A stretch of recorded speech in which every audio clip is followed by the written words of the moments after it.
Hello दोस्तों, नमस्कार। आपका बहुत बहुत स्वागत है आपके अपने YouTube channel victorious coaching classes में। दोस्तों, आपको इस चैनल के माध्यम से आगामी सभी भर्ती परीक्षाओं की तैयारी लगातार करवाई जाएगी। और यदि आप भर्ती परीक्षाओं की तैयारी अच्छे ढंग से करना चाहते हैं और इम्पॉर्टेंट कंटेंट आपको चाहिए और पहली बार चैनल पर विजिट कर रहे हैं तो चैनल को सब्सक्राइब कर लीजिए और वीडियो को लाइक कर दीजिए। दोस्तों, आज के स्टडी क्रम में एक बहुत ही महत्वपूर्ण टॉपिक लेकर हम आए हैं, जो कि है हिंदी, और हिंदी का ये है व्याकरण। तो यदि आप भर्ती परीक्षाओं की तैयारी कर रहे हैं तो इस वीडियो के माध्यम से आप अपना टेस्ट भी कर सकते हैं, क्योंकि इसमें टॉप मोस्ट 1 से 40 प्रश्न रखे गए हैं जो लगभग हर भर्ती परीक्षाओं में पूछे जाते हैं और आगामी भर्ती परीक्षाओं के लिए भी बहुत ही इम्पोर्टेंट हैं। तो आइए शुरू करते हैं। पहला प्रश्न आपके सामने है, निधन विकार, ये दो शब्दों के योग से कौन सा शब्द बनता है, ये आपको बताना है। तो पहला है निर्विकार, दूसरा है निर्विकार और तीसरा ऑप्शन है निर्विकार, चौथा इनमें से कोई नहीं। तो सही उत्तर की पहचान करना है और सही उत्तर होगा निर्विकार। अगले प्रश्न पर आते हैं। अगला प्रश्न है, निम्न में से किस शब्द में विसर्ग संधि है। पहला ऑप्शन है सज्जन, दूसरा है अतएव, तीसरा है सदैव और चौथा ऑप्शन है नरेन। तो इसमें सही उत्तर की पहचान करनी है। तो सही उत्तर क्या होगा? तो सही उत्तर होगा अतएव, इसमें विसर्ग संधि है। तीसरे प्रश्न पर आते हैं, निराशा का सही संधि विच्छेद क्या होगा। पहला है निधनाशा, दूसरा ऑप्शन है निर्धनाशा, तीसरा है निराधनाशा और चौथा है निराधनाशा। तो सही उत्तर की पहचान करना है। तो कौन सा ऑप्शन सही होगा ये आपको बताना है। तो कौन सा उत्तर सही होगा? तो इसका जो सही ऑप्शन होगा आप बता सकते हैं। पहला ऑप्शन क्या है देख लेते हैं, निधन आशा, निधन आशा। तो इसका सही ऑप्शन होगा पहला। अगले प्रश्न पर आते हैं, इत्यादि का सही संधि विच्छेद क्या है। इत्यादि का सही संधि विच्छेद क्या है आपको बताना है। चार ऑप्शन आपके सामने हैं, इत धन आदि, इत धन यादि, दूसरा है इति धन यादि, तीसरा है इत धन आदि और चौथा है इति धन आदि। तो सही उत्तर की पहचान करनी है, सही ऑप्शन चुनना है आपको। तो सही ऑप्शन क्या होगा? ये होगा इति धन आदि, ये बनता है इत्यादि। अगले प्रश्न की बात करते हैं। तो अगला प्रश्न आपका है, भूष्मा में प्रयुक्त संधि का नाम क्या है। चार ऑप्शन आपके सामने है, यण संधि, अयादि संधि, दीर्घ संधि, वृद्धि संधि। सही उत्तर की पहचान करना है। तो सही उत्तर इसमें होगा दीर्घ संधि, इसका सही ऑप्शन होगा दीर्घ संधि, याद रखेंगे। अगले क्वेश्चन पर आते हैं, निम्न में से शुद्ध वर्तनी का चयन कीजिए। पहला है कवित्री, दूसरा है कवियत्री और तीसरा आपके सामने है कवयित्री और चौथा ऑप्शन है कवियत्री। एक बार फिर देख लीजिए। तो इसमें शुद्ध वर्तनी का चयन करना है। तो शुद्ध वर्तनी यानी शुद्ध शब्द इसमें कौन सा होगा ये आपको बताना है। तो इसका शुद्ध जो शब्द होगा वो होगा कवयित्री। ये बहुत बार पूछा गया है, याद रखेंगे। अगले प्रश्न की बात करते हैं, निम्न में से शुद्ध वर्तनी का चयन कीजिए। पहला है कुमुदनी, दूसरा है कुमुदनी और तीसरा है कुमुदिनी और चौथा ऑप्शन है कुमधुनी। तो इसमें सही ऑप्शन की पहचान करना है। तो सही ऑप्शन इसका क्या होगा? सही ऑप्शन होगा कुमुदिनी, सी ऑप्शन, याद रखेंगे। अगला प्रश्न है, निम्न में से शुद्ध वर्तनी का चयन कीजिए। देखिए इसमें से निश्चित रूप से क्वेश्चन पूछे जाते हैं। तो यदि वीडियो आपके लिए यूज़फुल लग रहा हो तो वीडियो को लाइक तो कर ही दीजिए, और आगे भी चाहते हैं कि इसी तरह के वीडियो मिलते रहें तो चैनल को सब्सक्राइब कर लीजिए, जिससे बिना रुकावट आप तक वीडियो की नोटिफिकेशन पहुंच जाए। क्वेश्चन है, निम्न में से शुद्ध वर्तनी का चयन कीजिए। पहला ऑप्शन है मृत्युंजय, फिर है मृत्युंजय, फिर है मृत्युंजय और डी है मृत्युंजय। तो इसमें सही ऑप्शन का चुनाव करना है, तो इसका सही ऑप्शन होगा मृत्युंजय, यानी सी ऑप्शन। अगले प्रश्न पर आते हैं, निम्न में से शुद्ध वर्तनी का चयन कीजिए। यहाँ भी शुद्ध वर्तनी आपको देखनी है। पहला है द्वंद्व, दूसरा है द्वंद्व और तीसरा है द्वंद्व और चौथा है द्वंद्व। तो इसमें शुद्ध वर्तनी का आपको चयन करना है। आपको बताना है कि इसका सही विकल्प क्या होगा। तो इसका सही विकल्प होगा द्वंद्व, याद रखेंगे। अगले क्वेश्चन पर आते हैं, जो कि आपके सामने है। निम्न में से शुद्ध वर्तनी का चयन कीजिए। पहला अपकीर्ति, दूसरा अपकर्ती, तीसरा ऑप्शन है अपकीर्ति और चौथा ऑप्शन है अपकिति। तो सही शब्द का चयन करना है, तो सही शब्द इसका हो जाएगा पहला ऑप्शन अपकीर्ति, याद रखेंगे। अगला क्वेश्चन है, निम्न में से शुद्ध वर्तनी का चयन कीजिए। पहला ऑप्शन है अधोपतन, दूसरा है अधिपतन, तीसरा ऑप्शन है अधापतन और चौथा ऑप्शन है आधापतन। तो सही शब्द का चयन करना है, तो कौन सा होगा इसमें? तो इसमें सही ऑप्शन होगा सी ऑप्शन, अधापतन। अगले प्रश्न पर आते हैं, निम्न में से सही वर्तनी छांटिए। ज्योत्सना पहला ऑप्शन है ज्योत्सना, फिर है ज्योत्सना। देखिए उच्चारण लगभग एक ही सबका निकल रहा है, लेकिन सही वर्तनी का चयन करना है। डी है ज्योत्सना। तो सही विकल्प की पहचान करनी है, तो सही विकल्प इसका होगा बी, ज्योत्सना, ऐसे लिखा जाएगा। अगले प्रश्न पर आते हैं, ये भी शुद्ध शब्द इसमें आपको पहचानना है। पहला है संपूर्ण, यानी आपको बताना संपूर्ण कैसे लिखा जाएगा सही ढंग से। दूसरा है संपूर्ण, सी है संपूर्ण, यानी तीसरा ऑप्शन संपूर्ण है, सपूर्ण है और डी है संपूर्ण। तो सही शब्द का चयन करना है, तो सही शब्द इसका ऑप्शन ए होगा। इस तरह लिखा जाता है संपूर्ण। अगले प्रश्न पर आते हैं, निम्न में से शुद्ध वर्तनी वाला शब्द कौन सा है? चार ऑप्शन आपके सामने हैं, सुषुप्ति, सुषुप्ति और तीसरा है सुषुप्ति और चौथा ऑप्शन है सुषुप्ति। सही शब्द का चयन करना है, तो इसमें सही जो विकल्प होगा वो होगा पहला ए ऑप्शन, सुषुप्ति, ऐसे लिखा जाएगा। अब कुछ वर्णमाला से संबंधित क्वेश्चन देखेंगे। हिंदी वर्णमाला में अयोगवाह वर्ण कौन से हैं?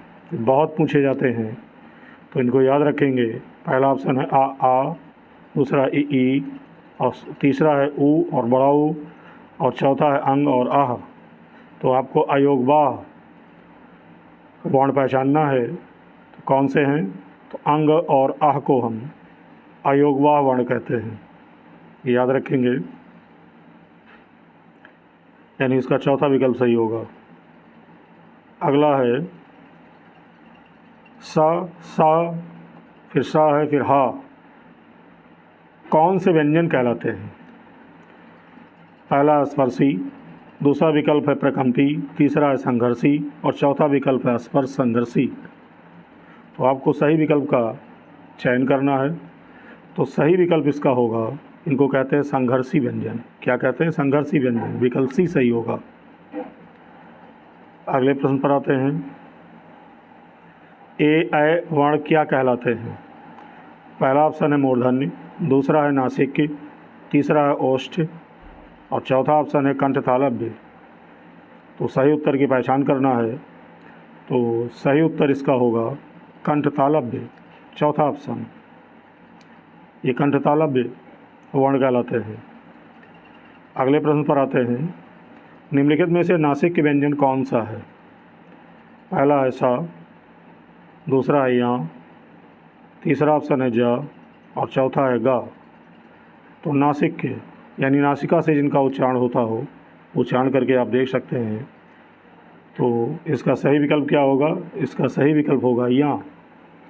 इसके उच्चारण में नाक की सहायता यानी नासिका की सहायता लेनी पड़ती है, तो ये नासिक व्यंजन होगा। अगले प्रश्न पर आते हैं। जिन शब्दों के अंत में आ आता है उन्हें क्या कहते हैं? पहला ऑप्शन है अनुस्वार, दूसरा है अंत अस्थ, तीसरा है योगवा और चौथा ऑप्शन है अकारांत। तो आपको सही विकल्प का चुनाव करना है। तो सही विकल्प क्या होगा? यानी इन्हें कहते हैं अकारांत। क्या कहते हैं? अकारांत, चौथा विकल्प सही होगा। अगले प्रश्न की बात करते हैं। निम्नलिखित में से कौन सा पश्च स्वर है? पहला है बड़ा, दूसरा ऑप्शन है बड़ी, तीसरा ऑप्शन है जा और चौथा है ढा। तो सही उत्तर की पहचान करना आपको। तो सही उत्तर इसका होगा बड़ा आ, यानी पहला ऑप्शन, ये पश्च स्वर है।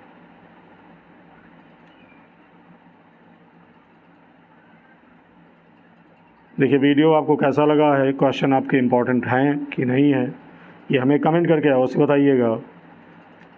अगला क्वेश्चन है, अनुनासिक का संबंध किससे होता है? पहला ऑप्शन है केवल मुंह से, दूसरा है केवल नाक से, तीसरा ऑप्शन है नाक और मुंह से और चौथा है इनमें से कोई नहीं। तो इसका सही उत्तर आपको पहचानना है। तो इसका सही उत्तर होगा तीसरा ऑप्शन, नाक और मुंह से जिनका उच्चारण होता है उन्हें अनुनासिक कहते हैं। क्या कहते हैं? अनुनासिक। अगले प्रश्न पर आते हैं। अनुनासिक व्यंजन कौन से होते हैं? अनुनासिक व्यंजन कौन से होते हैं? चार आपके विकल्प दिए गए हैं। पहला है वर्ग के प्रथम अक्षर, वर्ग के तृतीयाक्षर, तीसरा है वर्ग के चतुर्थाक्षर और चौथा है वर्ग के पंचमाक्षर। सही उत्तर की पहचान करना है। तो सही उत्तर इसका क्या होगा?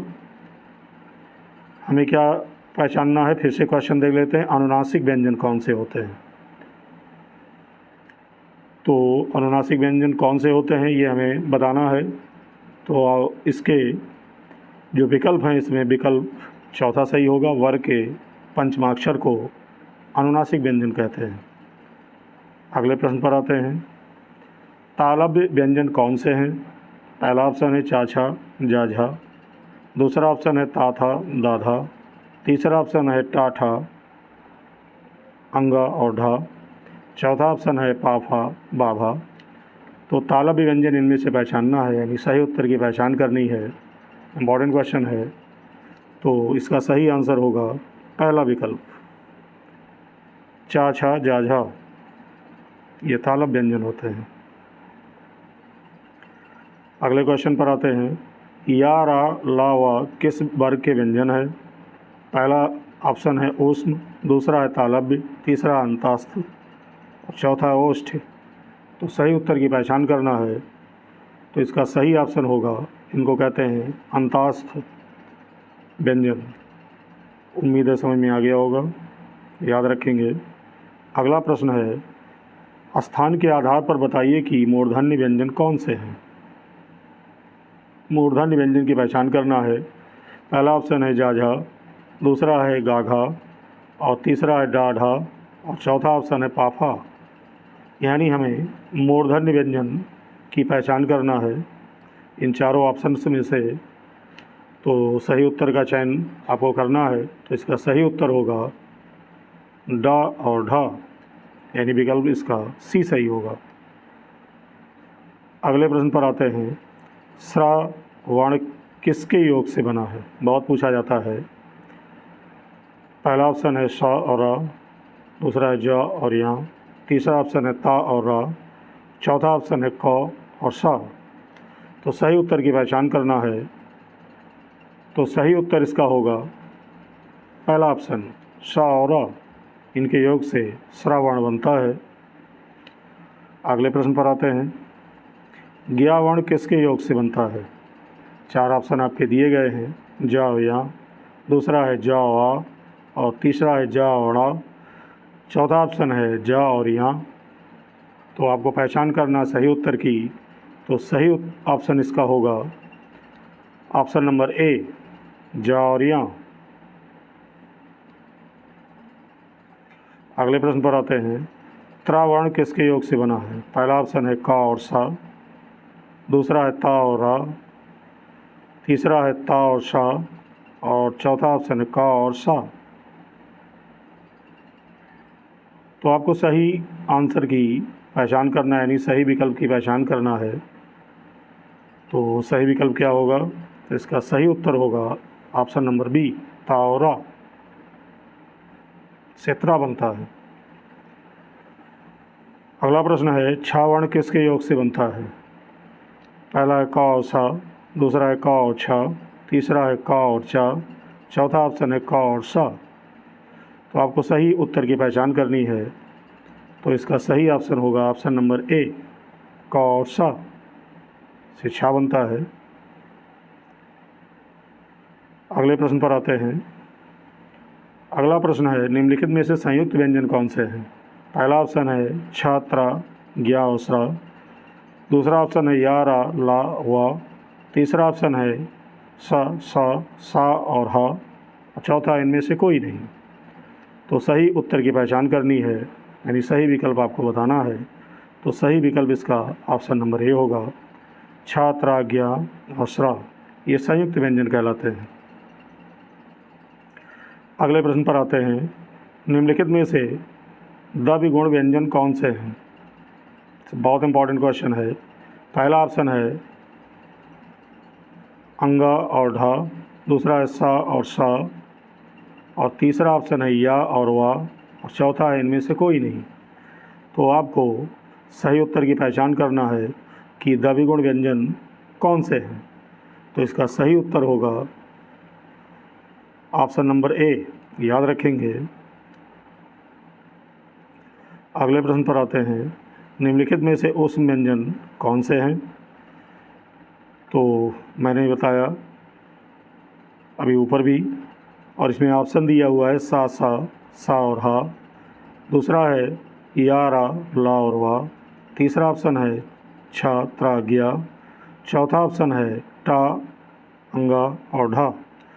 तो आपको पहचानना है इन चारों विकल्पों में से कि ऊष्म व्यंजन कौन से हैं। तो सही उत्तर की पहचान करनी है। तो इसका सही उत्तर होगा ऑप्शन नंबर ए, इन्हें हम ऊष्म व्यंजन कहते हैं। अगला क्वेश्चन बहुत ही महत्वपूर्ण क्वेश्चन है, हिंदी वर्णमाला में संयुक्त व्यंजन की संख्या कितनी होती है? ये आपको बताना है। पहला है 4, दूसरा है 7, तीसरा ऑप्शन 6, और चौथा ऑप्शन है 11। तो आपको बता दें कि हिंदी वर्णमाला में संयुक्त व्यंजन की जो संख्या होती है वो 4 होती है, यानी ऑप्शन नंबर ए सही होगा। अगले प्रश्न पर आते हैं, हिंदी वर्णमाला में व्यंजनों की कुल संख्या कितनी होती है? पहला है ऑप्शन 34, दूसरा है 30, तीसरा है 32, और चौथा ऑप्शन है 33। तो आपको सही विकल्प की पहचान करनी है। तो सही इसका उत्तर होगा और ऑप्शन नंबर डी, यानी चौथा विकल्प सही होगा, यानी हिंदी वर्णमाला में व्यंजनों की संख्या कुल 33 होती है। अगले प्रश्न पर आते हैं, हिंदी वर्णमाला में स्वरों की कुल संख्या कितनी होती है? भाई व्यंजन तो आपने जान लिया, लेकिन स्वरों की संख्या कितनी होती है ये भी पूछा जाता है। पहला ऑप्शन है 10, दूसरा है 11, तीसरा है 12, चौथा ऑप्शन है 13। तो सही विकल्प की पहचान करनी है। तो सही विकल्प इसका होगा विकल्प नंबर 2, यानी बी, 11 कुल स्वर होते हैं, याद रखेंगे। अगले प्रश्न की बात करते हैं, वर्णों के व्यवस्थित समूह को क्या कहते हैं? पहला ऑप्शन है ध्वनि, दूसरा है व्यंजन, तीसरा है वर्णमाला, तीसरा और चौथा ऑप्शन है वाक्य। तो आपको सही उत्तर की पहचान करना है। तो वर्णों के व्यवस्थित समूह को हम क्या कहते हैं? वर्णमाला कहते हैं, यानी ऑप्शन नंबर इसका सी सही होगा।